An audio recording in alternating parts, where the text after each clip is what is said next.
Okay, time to get our financial house in order. So we have David Carrier here with us today, who has a very special guest joining us at the end of this segment. So today we're talking about making sure that we are good stewards with how we pass down our stuff to our kids. That's exactly right. You know, we were talking about before how when mom and dad die, if daughter is going through bankruptcy or has a judgment against her, maybe from a divorce or short sale on a house, that kind of thing, daughter can get the, Number one, yes. Mom and dad left me the family homestead. Yay, I got the house. I don't have to pay any tax on that. Yeah, too bad. I'm getting it. The bankruptcy, unfortunately, will be taking away the house. The house. Bye-bye. And so there goes the house. Oh, you are too cruel. All right. But you know something? I still have mom and dad's 401k IRA. The retirement plan. The retirement plan. Yay. Yay. And guess what? That. Guess what? You don't get that either. That's right. Take it away. Apparently she owed a lot of money. She did.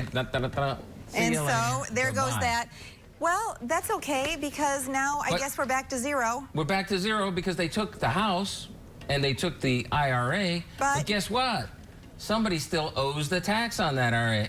Hey, there's no donuts in there. Yeah, but you still owe the money. Oh, no. So for the rest of her life, daughter is chased by the bill collectors, by the IRS, because this is debt. The tax debt is from the IRA, from the 401k. You can't get rid of in bankruptcy. Well, and you know, the rest of it you can. That's such an interesting point because I think people don't understand the impact and the implication of taxes. I mean, we're talking about tens of thousands of dollars sometimes that can chase your surviving child. Right. For it's not like the rest of their life. You know, it's not like your kid would ever pay a tax at a 40% rate, but if the IRA is seized, then they're treated as if they had, say there's $100,000 in the IRA. Well, now they're treated as if they had $100,000 of income that year. Okay, now they're going to pay tax like Trump. Right. So how can we protect that? Because we have the house, we have the IRA, we have these other assets. So how can we protect it? Maybe there is a way. Okay. What if instead of giving your kid a box of donuts, what if instead of just giving them the money, instead of naming them as beneficiary in the IRA, what if you named the treasure chest? Oh, look. Only I can get at the treasure chest. Oh, and everything is still in there. How wonderful. Hey, wait a second. I'm going to get it. No, you're not. Okay, so by putting it inside is this a trust? This is a trust. Okay. If what you do in your estate plan is if you name your trust as the beneficiary. Okay. Okay? And you have to set it up right. And if you leave stuff to your kids, not in the pillowcase of cash, not in the donut box, but instead in the trust. Now, your kid is in charge of the trust, but what happens whenever this guy comes over? I'm going to take it.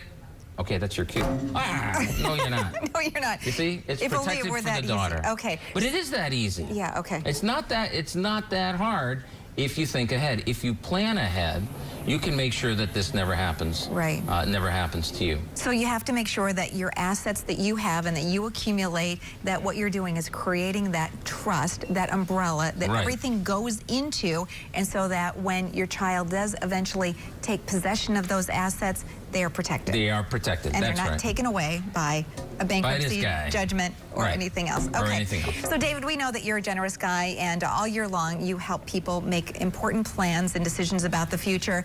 You want to help some seniors in our community. You know, this is the second or third year. Oh my goodness, it's a visitor from the north. Hello, Santa. Merry Christmas to you. Merry Christmas.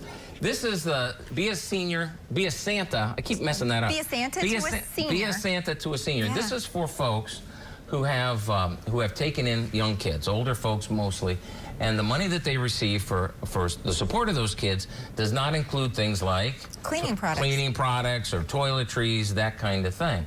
And so what we've done, we started this last year, and we were hoping to get maybe a couple of buckets. We wound up with over 24 of these buckets to pass out. And we'd like to break the record this year.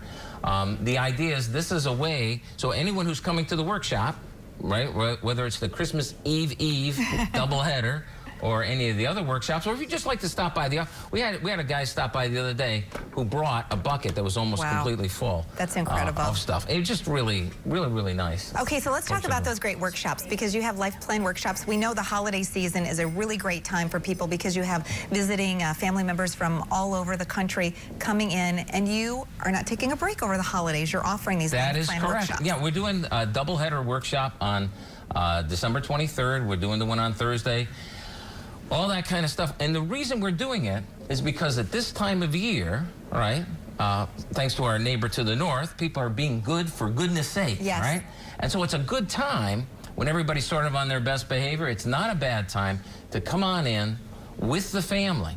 See, very important. Bring everybody in, because when people try to talk about this stuff among themselves, there's a lot of, oh, I heard that Uncle Charlie did this, or oh, I heard something like that, and it gets very personal very quickly.